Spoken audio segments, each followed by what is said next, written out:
Okay mga kababayan, Chris Ulo po at welcome back po ulit dito sa ating YouTube channel. Okay ito mga kababayan, mga ka-analyze. Matapos ho ang ilang linggo, matapos ho ang iba't ibang espekulasyon, nagkagulatan ho ngayong araw ho ang sambayan ng Pilipino. Dahil ho itong si missing bride to be, itong si missing bride na si Sierra Dewan, na hinahanap pa magmula ho nung Agis ho ng Disyembre. Yan ho, unang araw ho na naglaho siya na parang bula. Kasi magpapaalam daw ho siya, umalis siya dahil bibili ho siya ng kanyang sapatos na gagamitin ho sa kanyang araw ho ng kasal ng Disyembre 14 naman, linggo. Hindi na ho muli nasilayan ho ito ni Sierra Dewan ng kanyang pamilya at ng kanyang mapapangasawa. Pero ngayong araw ho mga kababayan nagkagulatan. Dahil nung itong si Sierra Dewan, missing bride to be, ay nakita na. Basahin natin. Susunduin na. Pinupuntahan na ng Quezon City Police District or QCPD, Police Station 5, ang nawawalang bride to be na si Sierra Dewan para ligtas at maayos siyang sunduin sa kanyang kinaroroonan. Kasama ng mga pulis ang pamilya Dewan. Humigit kumulang 3 oras na biyahe. Kaya bandang 5 p.m. ang inaasahang pagdating nila rito sa Maynila. Nawawala si Dewan mula pa noong Disyembre Agis. Ikakasal na siya sa kanyang fiancé noong December 14. Linggo yan. Nako. Dito na ba natatapos ang istorya ni missing bride or mayroon pa ho tayong mga matutuklasan, pagpahingayin muna natin baka kung ano naman chismis ang idikit ninyo. Sigurado marami kayong mga katanungan. Natural naman magpaliwanag itong si Sierra Dewan. Halos buong Pilipinas pinag-alala na itong babaeng ito. Meron na hong siyang mga update ng mga interview. Pakinggan muna natin to mga kababayan. Bibili lang sana ng bridal shoes ng maglahong parang bula ang isang bride-to-be sa Quezon City. Makalipas ang halos 3 linggong paghahanap, natuntun na ang nawawalang bride-to-be sa Sison, Pangasinan. At live mula sa Quezon City, nasa frontline na balitang yan si Gary De Leon. Gary, paano nahanap ang missing bride-to-be? Ano mo, Julius, nakita si Sierra Dewan, yung missing bride-to-be na naglalakad sa highway sa may Sison, Pangasinan. Ayon nga sa kanya, 2 linggo na siya naglalakad kung saan-saan lugar hanggang saan natagpuan na nga siya. Ang nangyari nito, naisipan na raw niya sumakay ng bus matapos nga niya maglakad-lakad at mawala sa sarili. Nakapantulog at walang suot na salamin, ganito natagpuan si Sierra Dewan sa bahay ng Sison. Dinala siya sa barangay at doon nakausap ng mga otoridad. Sinundo si Sierra ng kanyang fiancé na si Mark R.J. Reyes kasama ang QCPD. Panoorin natin ang video na ito. Highway yung dinanan mo dito. Rabon. Okay. Sorry. Kasi nga galing ka sa cellphone. Naglakad ka lang? Naglakad-lakad lang po ako. Pero madaling araw ko po yung nilalakad. Si Sierra nakatakdang iuwi sa kanila sa Quezon City. Nakausap ng News 5 ang pamilya ni Sierra. Kwento ng tatay niya, tumawag ang bride-to-be sa kanyang kuya kaninang alas 8 ng umaga. Sinabi niyang buhay siya at nasa Pangasinan. Halos umiyak sa tuwang ina ni Sierra dahil hindi na raw nila inaasahan na makikita ito bago magbagong taon. Pakinggan natin ang pahayag ng pamilya ng bride-to-be. Okay, ang naririnig ko sa kanya, sorry po talaga. Nasabi ko sa kanya, huwag kang mag-sorry. Ang mahalaga nakita ka, mahalaga bumalik ka, kaya bumalik ka na dito. Talagang marunong talaga ang Diyos na halos gabi-gabi mula pa ng Pasko.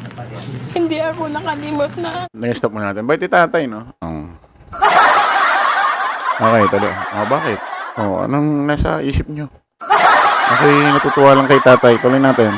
Sabi ko, sana makita ko na yung anak ko. Yung picture niya na binigay niya sa akin noong December 10, tinago ko yun. Yun ang palagi kong binabalot sa telang itim na para tuwing gabi kausapin ko ba para akong baliw. Sana anak, umuwi ka na.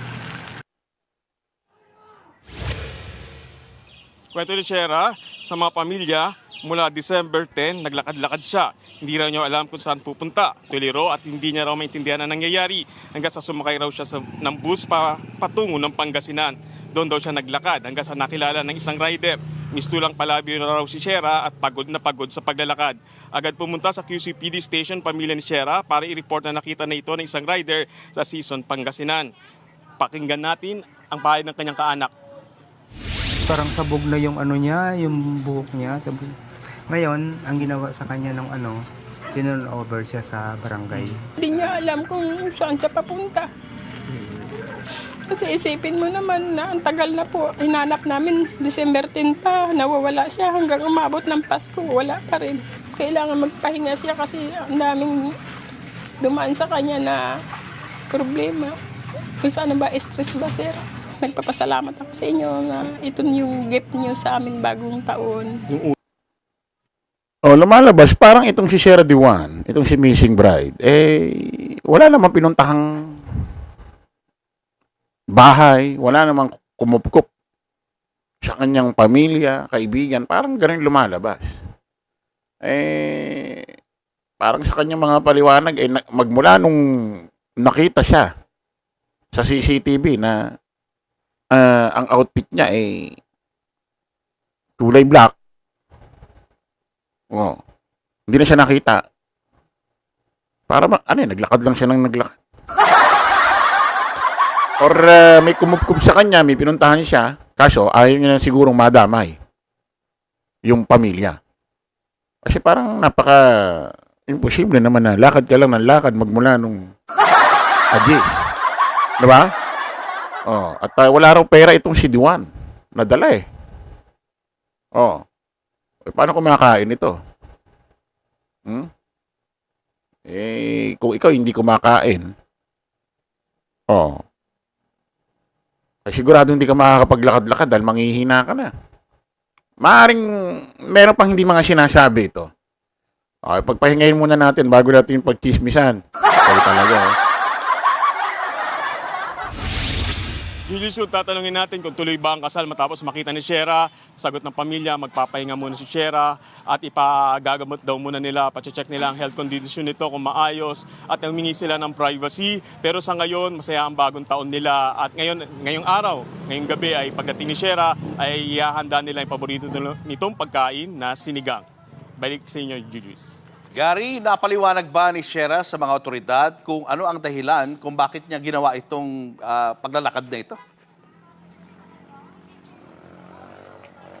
Alam mo, Julius, sabi lang ni Shera habang tinatanong siya ng PNP sa Pangasinan, naglakad-lakad siya, wala siya sa sarili, hindi niya alam kung ano yung nangyayari hanggang sa naisipan na nga lang niya sumakay ng bus at pagdating nga dun sa Pangasinan, hindi rin niya alam na Pangasinan ito, naglakad-lakad muli siya at luckily after nung December 10, nakilala siya at sa pamamagitan rin ng SOCMED ng rider kaya siya dinala sa barangay. Julius.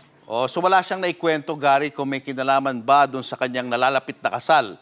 Yung reason kung bakit parang nawala siya sa sarili at nag-decide siya na maglakad-lakad. Sabi ng tatay niya, nung tinatanong kasi natin kung nakausap na raw nila sa telepono, sabi ng tatay niya, hindi naman daw sa kasal. Personal na problema daw, kaya tila nawala ito sa sarili, lumayo at hindi pa raw totally sinasabi sa kanila kung ano yung dahilan at hindi rin naman daw kaagad nila itinatanong dahil sa sitwasyon ngayon ni Shera, hindi nila alam kung healthy yung mental health nito at kailangan daw muna magpahinga. Julius. Paano kaya, Gary, ang kanyang naging pang-araw-araw na kalakaran? Saan siya kumakain? Yun. Saan siya natutulog? Yan yung tanong. Mga naikwento niya sa inyo doon sa mga otoridad? Shera, sabi nga ng PNP, nagmukha na nga itong taong grasa, kung saan siya abutin ng pagtulog. Hindi siya nagpalit ng damit, simula na nawala siya, tumigas na yung buhok niya at ang ginawa ng barangay nung makita siya pinaliguan at pinakain.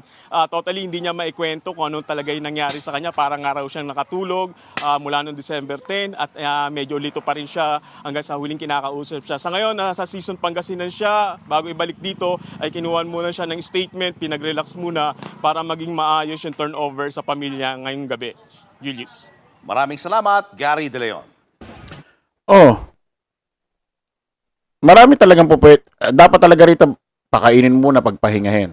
No, kahit ilang araw. Tapos, tsaka kausapin ng pamilya or ano ba, dadalhin ba sa isang psychiatrist or tipong may isang doktor na kakausap sa kanya dahil may mga pinagdaanan siya na siya'y stress. Oh, ganun ba? Marami kasi pwedeng katanungan dito katulad ng sinabi ni Sir Julius Babaw na paano siya kumakain. Kasi according to sa kapatid niya, wala siyang dalang pera. At mukha na raw taong grasya. Ang itsura, nanigas na ang buhok. Oh, so, ibig sabihin, pwede nga walang kumupkup dito kasi hindi nakakaligo. Pero, yung sinabi ng reporter na yung damit niya, hindi nagpalit, hindi naman ganun yung damit niya Diba? Iba yung damit niya ang damit niya para siyang magja-jogging, pang-exercise. Depende na nga lang kung panlabas yun yung panloob, yung suot niya ngayon, at tinanggal niya yun. Depende na lang. So, update tayo rito mga kababayan. Hindi ho maiwasan mapag-usapan Dahil ang tagal hong nawala. So, pagpahingayin muna natin si Sherry Diwan, mga kababayan Kita-kita ulit tayo sa panibagong vlog. Bye-bye po.